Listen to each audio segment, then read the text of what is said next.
A lot of people say I'm doing this out of revenge because we've got beef. I won't deny it. Me and Diddy have had issues. We've been going at it since 2006. He blocked Mace from signing with me. I dissed him in a track. He launched the vodka line. I launched mine. It's been a back and forth for years.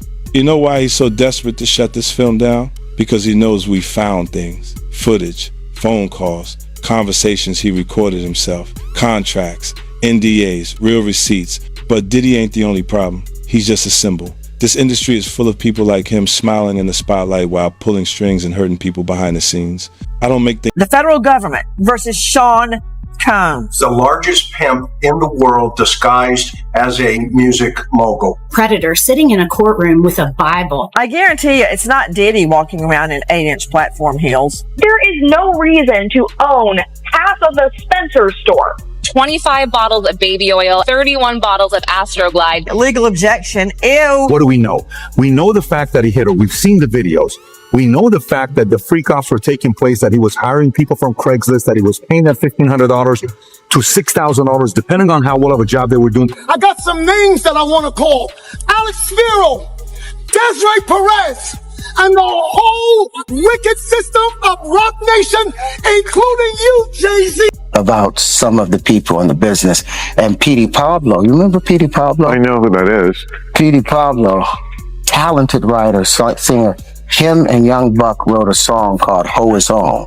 And in that song, back in about 2011 or 29 or something, because he called out all of the homosexuality taking place at those parties and those people, he was What we're witnessing is a calculated takedown of a once untouchable public figure, with authorities peeling back layers of allegations, hush arrangements, and years of alleged manipulation, enough to convince the public that a long-standing symbol of excess had finally fallen. But a fresh claim flipped the script, suggesting this collapse wasn't accidental and that the real command center of the industry exists far beyond the cameras. As Terrence Howard has hinted, confronting the true hierarchy doesn't end in quiet exclusion, it ends in total erasure. While headlines keep audiences distracted with surface-level shock, critics argue the real architects remain invisible, steering outcomes from the shadows without ever absorbing the fallout. From this perspective, Diddy isn't the ultimate power. He's the most visible piece on the board, while the real authority sits safely above, shielded by influence, money, and legacy, shaping careers and destinies without ever being named. Who sat there and told him about when he met Beyonce. Y'all remember that? That happened on Straight Chat. And he talked about how he was at the Diddy party at Diddy's house. And how after, the festivities were winding down and it was getting later into the middle of the night, approaching 3 a.m., Diddy got rid of almost everybody, but he let the baby stay behind with him and his close friends. And then he talked about how Beyonce was there, Jay-Z was there, not at their house, at Diddy's house. And how Beyonce presented herself to him, and she didn't have to do that because he knew who she was and he couldn't believe she was talking to him. She approached him kind of like how she approached that old friend of his when he said that he was at the party and the little people were there, and she asked him, isn't this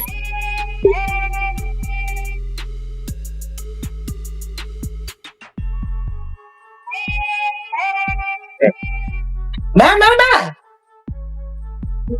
How illuminating. There's been a lot of freaking off going on for a long. While attention stays locked on Diddy's downfall, Jaguar Wright has added a claim that shifts the entire perspective. She describes tightly controlled, late-night gatherings at his home after most guests were sent away, leaving only a small inner circle. In her account, Jay-Z and Beyonce were present and familiar with an environment she says had been quietly normalized for years. Wright frames this not as rumor, but as an insider connecting to the public is encouraged to ignore, arguing that one visible figure absorbs the pressure while more powerful players avoid scrutiny. The implication is clear. The story focuses on a public collapse, while deeper influence remains protected by status, silence, and an industry unwilling to look higher. Kelly was the first corporately sponsored pedophile. Everybody knew. Once it came out on R. Kelly, Jay-Z fled the scene. Point was, he knew all the time. For 20 years, Jay-Z refused to speak out against R. Kelly, but his former partner, Dame Dash, won't stay silent. Aaliyah is key to everything. Aaliyah and I were very serious. We talked about getting married, so I knew exactly what went on. She would be like, no, that's a bad man. R. Kelly did indeed marry his protege, the 15-year-old singer Aaliyah Houghton. Like, Aaliyah was like the sacrificial lamb for all that. 22-year-old rising star Aaliyah has been killed in a horrific plane crash. It's a pain that you couldn't understand. It changed you, turned you into a monster. When Dame was at his lowest, Jay committed the ultimate betrayal. I had so much trust in my brother, but he did things that I thought he would never do. So what you think I felt all these years? For 20 years, R. Kelly's power protected him. At that time, we did not look hard enough. Remember Aaliyah's album cover? Age ain't nothing but a number, sitting back there like Perv Master. I mean, I wasn't there. I ain't have nothing to do with that. They made a song together called Not Guilty. Anybody that knows what happened to my girl that with me should not be home. Even as new allegations came out, Jay looked the other way. Kelly is accused of videotaping himself having with an underage girl. Prosecutors maintain the girl in the video was as young as 13 when it was made. I mean, I wasn't there. You know what I'm saying? Like, I know. But the claims turn even more severe, with critics arguing that Jay-Z didn't just coexist around controversial figures. He allegedly shielded them. R. Kelly is often cited, with insiders long claiming his conduct was an open secret while partnerships and profits continued uninterrupted. Commentators now accuse Jay-Z of placing influence and revenue above accountability, suggesting the silence was calculated, not accidental. This view recasts the entire power structure, portraying Diddy as a visible buffer rather than the true architect, while deeper authority remained protected. The real question isn't only who knew, but why certain figures stayed untouchable for years as others carried the fallout. The public masses standards, I was like on the beat right away. Who is Liz Crokin? Liz Crokin deserves a ton of credit for this whole thing, and she's not the only one, but she's taken so many arrows. She is like the Pizzagate journalist, and that's how she gets smeared. She was a Hollywood reporter, like a total in the in crowd for a decade or whatever. I don't know how long, and she was at all the parties. She's reported on these people in person because she used to be in the crowd. And then I think it was Pizzagate that broke, and she started to investigate what's going on here. And then she got blacklisted, she got pushed out, she got slandered. They eventually tried to kill her dog. She's been smeared 10 ways till Sunday, legally attacked, monetarily attacked. How did they try to kill her dog? I believe poisoning. You'd have to go to her page and look it up, but she's been reporting on how corrupt these people are. She's been reporting on Jay-Z and his crimes for 8 years now. She's been deep in these trenches. This is what blows my mind about all of it. Nothing is new about it. No, and when the Harvey Weinstein broke, nothing was new about it to everyone on the know. Yeah. And it was to say a badly kept secret, which is not a secret. It was known. With Jay-Z, we're going to get into it. I don't know these things because I don't care for his music. I don't know if that's a sacrilege. But everyone's like, yeah, everyone knew about it. It was the worst kept secret. Yeah. So Liz Crokin she's in this, living it, and been talking about it for years. Here's where the story takes a far more unsettling turn. Insiders claim concerns tied to Jay-Z have circulated for years, with investigative efforts repeatedly stalled or quietly erased before gaining traction. The argument isn't that warnings were missed, but that they were deliberately muted, exposing the gap between visible fame and silent authority. While some figures attract attention through chaos, others are accused of stopping problems before they surface, by weakening voices, shrinking platforms, and letting the system bury difficult questions. Critics say this is why scrutiny feels off-limits. A carefully polished image makes challenge seem almost unacceptable. Accepting this view would mean rethinking how power truly works, and that's far more uncomfortable than blaming a single, obvious target. Give up your manhood? I've never seen somebody recover from it. That was all the people that went to the puffy parties. That was all the people that did all those things thinking that there was never going to be a consequence for what they were doing. got punked out and pimped out by some greater desire. You shouldn't have a greater desire than being a man. So I believe that's a big problem with a lot of the actors out there because they get fluid. And next thing you know, once you go fluid, it's gone. You don't have any foundation to pull yourself back from. So Listen carefully to his delivery. There's hurt beneath the control, but every word is deliberate. He's exposing connections most people would rather dismiss, explaining how relentless pressure inside the industry slowly dismantles identity. He describes people being pushed beyond their limits, trading self-worth for access, status, and proximity to power until they barely recognize themselves. What makes his message disturbing is that he's not blaming one moment or one name. He's outlining a system built to grind people down so thoroughly that recovery feels impossible. In this framing, success isn't a single breakthrough, it's a slow exchange, where pieces of the self are surrendered one by one, and once that line is crossed, there's no simple way back. What happened to Philip? Who knows what he had to do in order to get to where he was at? There's a lot of things that people do that end up sitting and they can't get over it. And they got to keep getting high, hoping to get it out of their head. But when you lose your man card, that's the only thing I can think of. You lose your damn man card. What's happening with that? You give up your ability, your right to being a man. Man don't take it, man gives it. So when you give up that man card, you don't get that. Are you saying what I think you're saying? No, I'm saying what I'm saying. You don't get that back. You come into this world as a man one time. You give up that right for anything, for fear of being hurt, fear of somebody doing something, for wanting to gain something. When you give up that man card right. Here, Terrence distills his argument to its raw essence. He isn't recounting breakdowns for shock. He's exposing a recurring pattern created by an industry that pressures people to become versions of themselves they can't survive. He explains how coping behaviors shift from indulgence to escape, a way to numb the weight of irreversible choices made for success, access, and survival.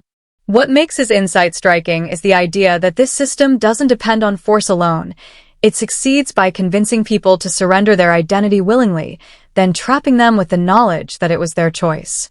In that structure, control is psychological, not physical, and once a person's sense of self is fractured, they can be used to influence others. His conclusion is sharp and deliberate. This wasn't chaos. It was a learned system, built to protect those at the top by turning damage into a self-perpetuating cycle. Did you ever have the opportunity where you got invited and you said no to it? Hell yeah. What was the consequence when you said no? Puffy invited me for weeks, asking me to come and teach him how to, wanted me to be his acting coach for a while. Go there and he's sitting around just looking. I'm like, okay, what's the material you want to work on? He's just looking at me. Then next thing you know, okay, hey, will you help me? I want to hear your music. So I come over there and I play the music. And he's sitting there, just looking at me, like waiting. Okay. So then my assistant was like, he wants to hang out with you next week. And I was like, for what? He's like, I think he's trying to, that's what my assistant said. And I was like, oh, okay. Now I get it. So now no more communication. Now you notice to be hands off with somebody. A number of producers come in to make the approach, and you threaten to punch them in the mouth, or threaten to knock their head off for talking to you or looking at you like you're a woman. When you approach a real man about his masculinity, you're going to get a real reaction. It's a difference when a guy walks in a room and when a man walks into a room. And a man don't take saying things that a guy would accept. So always be the man in there. And that's always been my whole thing. And I've lost businesses because I don't bend over in that way. I don't compromise. I don't play gay role. I don't kiss a man. I don't do that. This is where Terrence Howard lays bare how control hides in plain sight. What looks like routine networking roles, guidance, creative partnerships, he describes as a screening process built to spot vulnerability, not skill. In his telling, the waiting isn't about growth or patience. It's calculated timing, striking when ambition and exposure intersect. When real opportunities become leverage for unspoken motives, it reveals a system perfected over years, one that masks manipulation as mentorship and turns aspiration itself into the trap. Feel funny. Is this real life? Yes, this is real life. I feel crazy. The world is spinning. This is the fallout of what happens when someone is too young or too powerless to protect themselves. It isn't confusion. It's a fractured sense of reality. When a teenager disappears under the influence of powerful adults and returns fundamentally altered, critics argue that points to deep psychological harm, not coincidence. This is what Terrence says he resisted, and what many others couldn't outrun. The pattern described is blunt. Diddy is seen as the visible enforcer, confronting people head-on, but that behavior didn't develop in a vacuum. It reflects a learned system, sharpened over time, where legitimate opportunities masked manipulation. In this view, control wasn't driven by fear alone. It was sustained by creating damaged individuals, then pressuring them to carry the same cycle forward. Their words. Because of the psychological torture that comes along with what he does.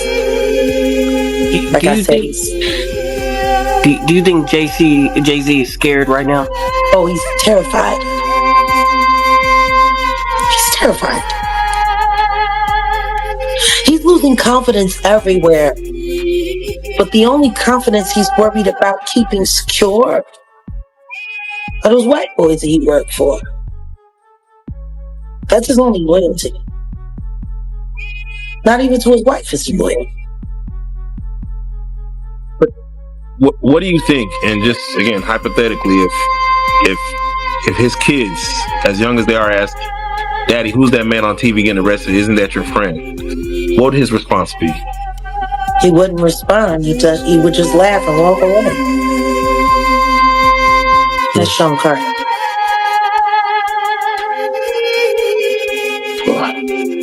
He doesn't own up to anything. Ever. He gaslights you right in your face. Do it smooth. He's so sad. He doesn't have any real feelings or emotions. Everything is transactional. You know? I think the only time he's really comfortable and happy in his own skin is when he's laying in the warm embrace of a man.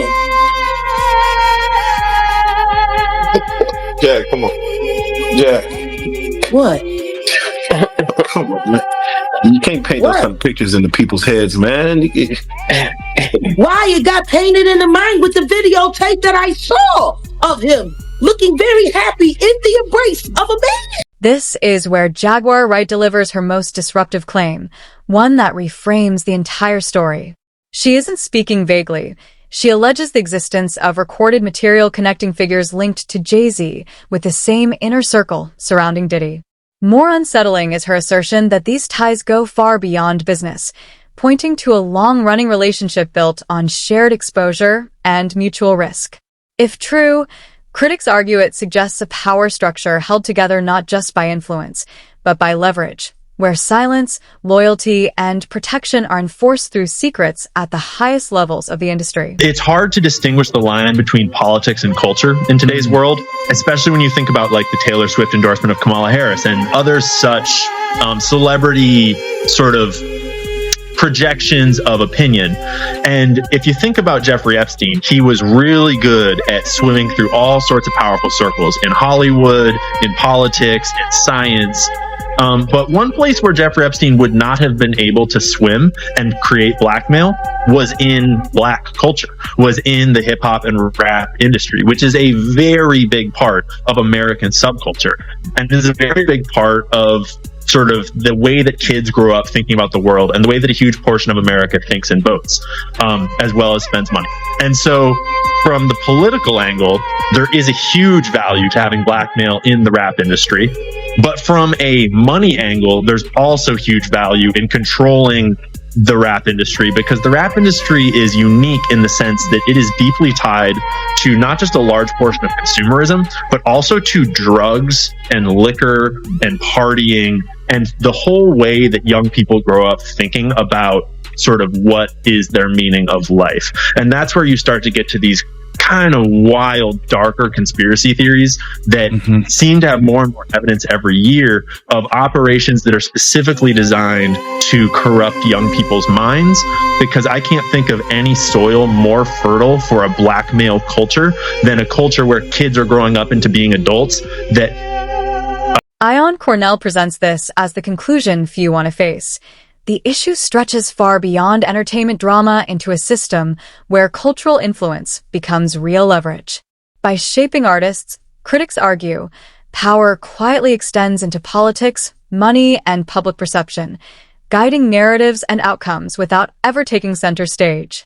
In this view, compromising situations weren't about recklessness, but about creating long-term control, explaining sudden career collapses, buried stories, and why certain figures stay protected despite repeated controversy. What's being described isn't chaos, but a calculated method of influence built on silence, leverage, and protection at the very top. Everyone is starting to notice things that they didn't notice 15, 20 years ago. Suge isn't looking like the monster that everyone painted him out to be. And Diddy sure ain't no quiet boy. The more we start to uncover things, we're starting to realize that whatever we've been led to believe, it's actually the exact opposite. He is used to having protection. Diddy was used to having protection. And he seems to be operating still on this aura of I'm untouchable. But my speculation only, is that if Jay-Z was committing these crimes 20 years ago, he was committing these exact same crimes 2 months ago. And Diddy was filming all of it up until 9 months ago. There's lots of tapes. Yeah, where is the tapes? I mean, this goes back to... They rated it all, and so someone's got them. And when Diddy's civil suits turned into a criminal charge and he got arrested, that criminal charge is structured as a RICO investigation, and at first they just named Diddy as well as his direct co-conspirators, but it is structured in a way that we commonly see that they do with RICO suits, where they start with the one and then they add to it and they add to it and they add to it over time. And I from what's in that suit, it appears that is the exact same group that has whatever they got from those raids and is that larger picture investigation. And so I suspect that Jay-Z is only a matter of time. The dam is starting to crack. What Jaguar Wright is describing is no longer brushed off as noise, but seen by many as part of a wider reckoning, with long-ignored patterns finally coming into focus. The same public awareness that once dismantled untouchable figures is now drifting toward the most protected names in the music world. As perception shifts and scrutiny tightens, polished images lose their armor, and even those at the top find it harder to stay hidden once collective attention turns their way.